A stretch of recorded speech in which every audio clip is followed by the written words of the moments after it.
Thank you, Mr. Chairman. Mr. Beckerman, I want to come to you first. In the past, TikTok has said that it has never, nor would it ever, share and provide user data to the Chinese government, even if asked. Yet your privacy policy says you can disclose data collected to respond to government inquiries. It also says you share data you collect with your parent companies and affiliates, and that you transmit user information to servers and data centers overseas.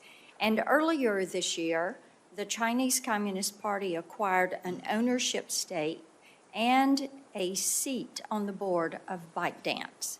So does TikTok share user data with its parent company, ByteDance?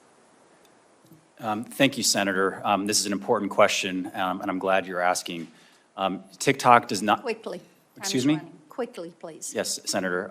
We do not share information with the Chinese government, and I would like to point you to a Citizen Lab report, which is one of the most well-respected global national security experts, where they said, our research shows that there's no overt data transmission to the Chinese government, and our testing, TikTok did not contact any servers within China.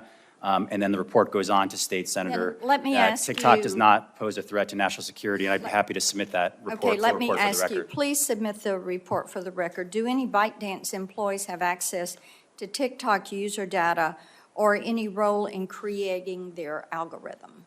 Senator, U.S. user data is stored in the United States. Our backups are in Singapore, and we have a world-renowned U.S.-based security team that handles access to user data. I understand that you say you store it in Singapore. Tell me about programmers, product developers, and the data teams. Are they housed in China? Senator, like many technology companies, we have engineers in the United States and throughout and around the world. And so they have access to algorithms and data? Senator, we have engineers in the United States, and we also have engineers. So that answer is yes. What about Douyin? ByteDance says they are fully separate, but do Douyin employees have any access to TikTok user data or input into the algorithm? Senator, that's a completely different app from TikTok. And no, it's a related company. You might want to check that. If the Chinese Communist Party asks you for U.S. user data, what is to stop you from providing it, since they have a seat on the board of ByteDance and they have a financial stake in the company? Senator, that's not accurate. One, they do not have a stake in TikTok at all. Oh, yes, they do. It happened in August. Senator, that's not accurate. That is ByteDance, and we can clarify that for the record. But the record is that the Chinese Communist Party acquired a stake in ByteDance in August, and they now have a seat on the board. So let's talk about TikTok's privacy policy. It says you collect and keep a wide variety of information, including biometric data such as face prints, voice prints, geolocation information, browsing and search history, not just on TikTok, but on other apps, and keystroke patterns and rhythms. Why do you need all of this personal data, especially on our children, which seems to be more than any other platform collects? Senator, many outside researchers and experts that look at this have pointed out that TikTok actually collects less data than many of our peers. And on the keystroke issue... Outside researchers that you're paying for? No, Senator.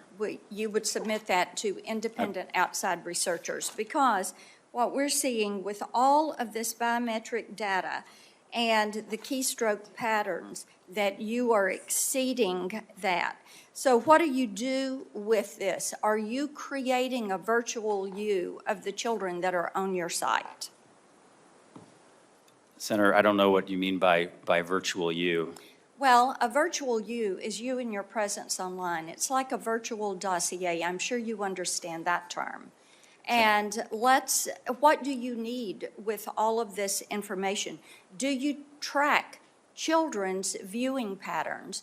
Are you building a replication of where they go, their search history, their voice, their biometrics?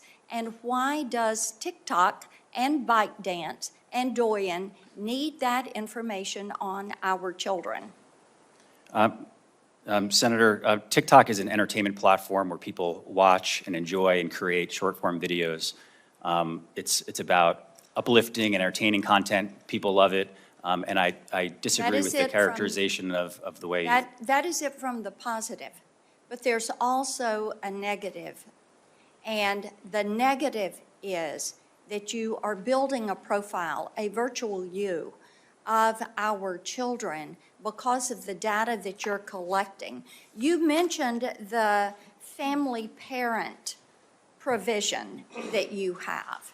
So when you have a parent that goes on that, are they opening their data to TikTok?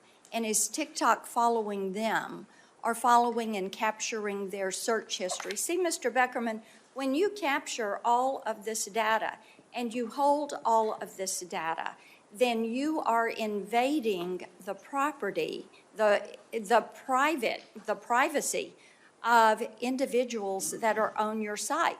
And that applies to you, to Ms. Stout, to Ms. Miller, because you say because you are using the platform, we can do this. But in essence, what you're doing is making our children and their data, you're making that the product, because you turn around and you sell it, and then basically it becomes weaponized against their users.